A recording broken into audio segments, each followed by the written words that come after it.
Untuk mengetahui pergerakan saham hari ini, kita kembali bergabung dengan CEO PT Elkoran Vidi Indonesia Investama, Fendi Susianto. Ya, selamat pagi Pak Fendi.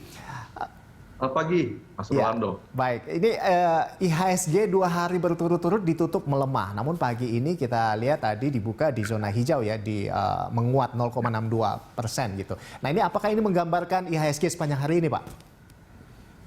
Ya, kita melihat memang beberapa hari ya, mungkin 2-3 hari yang belakangan ini IHSG terus tertekan hingga mencapai level 5.924/2007 ya.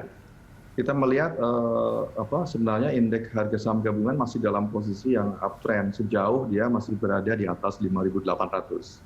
Jadi artinya kalau kita lihat tidak terlalu mengkhawatirkan dalam konteks minimnya katalis ataupun perkembangan yang terjadi di global maupun di domestik. Sepanjang hari ini diproyeksikan indeks akan bergerak pada rentang 5.870 hingga 6.050. Jadi tidak menutup kemungkinan indeks akan bangkit kembali untuk menguji level psikologis 6.000 yang sebenarnya beberapa kali sudah berulang kali ya ditembus maupun di bawah itu gitu ya. Dan kita melihat beberapa sentimen global terutama adalah data inflasi Amerika Serikat yang kita tunggu-tunggu. Amerika di bulan Maret itu ternyata mencatatkan inflasi yang relatif tertinggi ya sejak 8 tahun terakhir ya. Agustus 2012 kurang lebih sekitar itu 0,6%. Ini lebih tinggi dari inflasi Amerika bulanan di bulan Februari lalu sekitar 0,4. Sehingga ini menjadi concern seluruh dunia ya terhadap pertumbuhan ekonomi. Ya, artinya inflasi year on year di Amerika sudah mencapai 2,6%. Jadi ini juga mengindikasikan ataupun memberikan sinyal kepada termasuk di Indonesia bahwa suku bunga dalam posisi yang mesti siap-siap untuk direview untuk naik. Ya, apapun yang terjadi itu yang dipersepsikan oleh pasar. Nah, sehingga yang terjadi sejauh kenaikannya juga terantisipasi dengan baik. Yang kita lihat juga rupiah sudah dalam posisi mengantisipasi, kemudian yield 10 years government bond kita juga kisaran 6,7 sedikit mengalami kenaikan. Ini menunjukkan bahwa sudah mengantisipasi semua itu, sehingga pengaruhnya buat indeks adalah dalam posisi yang menurut saya justru akan konstruktif ketimbang akan membuat potensi penurunannya. Sehingga kita lihat outlook-nya hari ini pada kisaran tadi 5.870 sampai 6.050. Outlook jangka panjangnya ataupun sampai dengan akhir tahun paling nggak indeks berada di 6.600 sampai dengan 6.700. Baik. Oke Pak, nah lalu selanjutnya ini melihat kondisi pasar saat ini di mana IHSG kan di bawah 6.000 begitu ya. Untuk outlook pasar modal lokal 2021 ini masih cerahkah? Proyeksi Anda seperti apa Pak? Ya, kalau kita melihat masih cerah ya, karena apa?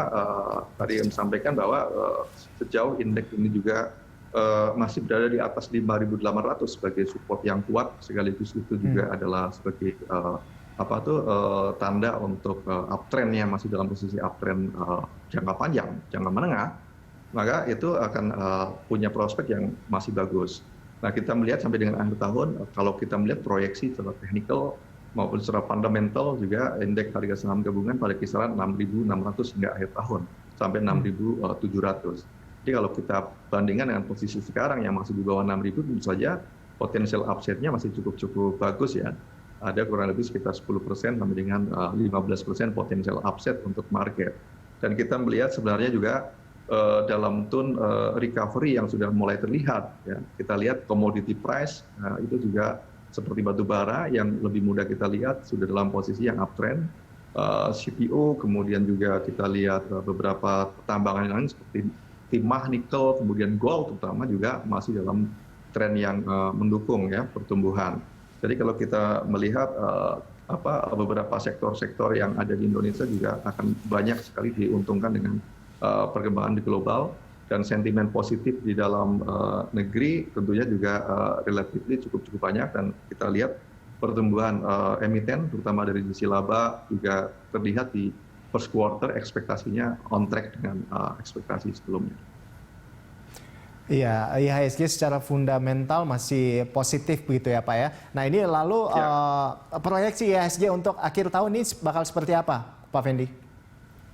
Ya, akhir tahun menurut saya meskipun ada bumpy seperti ini pergerakannya ya, koreksi mungkin pada batas-batas koreksi yang wajar pada kisaran 6.600 sampai dengan 6.700. kita melihat earning per share secara global ataupun market di Indonesia juga relatif cukup bertumbuh ya ekspektasinya. Kita bisa lihat dari angka Desember 2020, kita lihat mungkin earning per share-nya secara total sekitar Rp458 per lembar saham ya.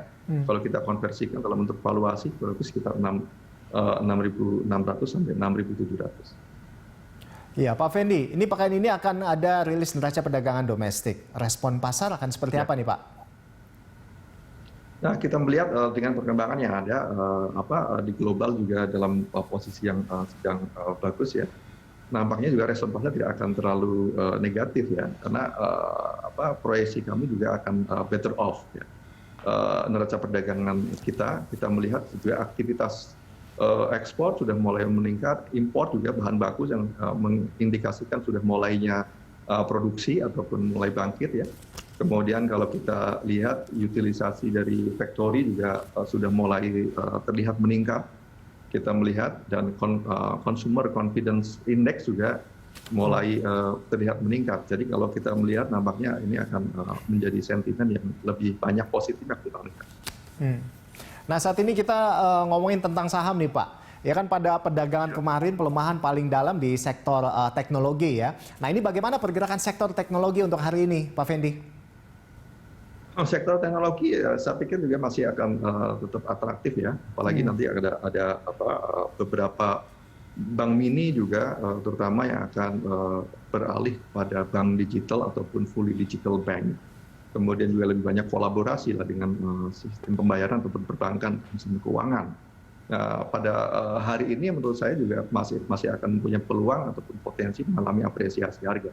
Kita melihat perbankan juga yang jadi core-nya juga mengalami apresiasi hari ini, ya setelah mengalami penurunan kurang lebih 2-3 hari pada belakangan ini.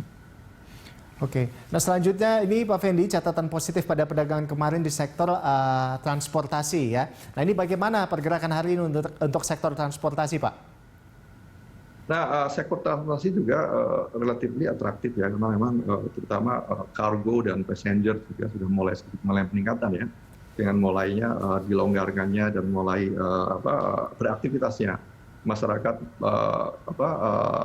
investor, masyarakat secara umum maupun dunia usaha, sehingga ini aktivitas bisnis terutama kalau pelayaran ataupun transportasi itu kan juga akan banyak menggenerate bisnis yang sekarang sedang giat-giatnya ataupun sedang mulai terlihat. Nah, namun demikian kalau kita melihat memang market cap-nya tidak terlalu besar, sehingga ini relatif tidak akan banyak tercermin ya pada pergerakan-pergerakan yang lebih signifikan. Baik. Lalu selanjutnya ini bagaimana dengan saham infrastruktur atau konstruksi, Pak? Nah, saham infrastruktur memang sepanjang kuartal ini, kuartal pertama terutama itu kecenderungannya mengalami pelemahan setelah sebelumnya pada kuartal sebelumnya itu adalah mengalami penguatan yang luar biasa drastis. Jadi lebih banyak investor sedang melakukan aksi profit taking ya, untuk medium term investor itu melakukan aksi profit taking, sedang mengconsider valuasinya kembali ya. Kita melihat posisinya, tapi kalau kita amati masih ada potensi pelemahan yang lebih lanjut karena memang beberapa valuasi sudah relatively masih mahal lah, meskipun sudah mengalami koreksi yang cukup besar antara 20 sampai dengan 25%. Nah, yang paling terakhir ini Pak Fendi, seperti apa rekomendasi saham dari Anda, Pak? Nah, saya masih melihat bahwa saham sektor perbankan masih atraktif ya, terutama saham perbankan yang big cap gitu ya, seperti misalnya BRI, BCA, kemudian Mandiri, BNI masih relatif menarik. Kemudian ada sektor telco itu juga atraktif ya, seperti Telkom, Indosat ya. Kemudian juga ada di sektor consumer ya.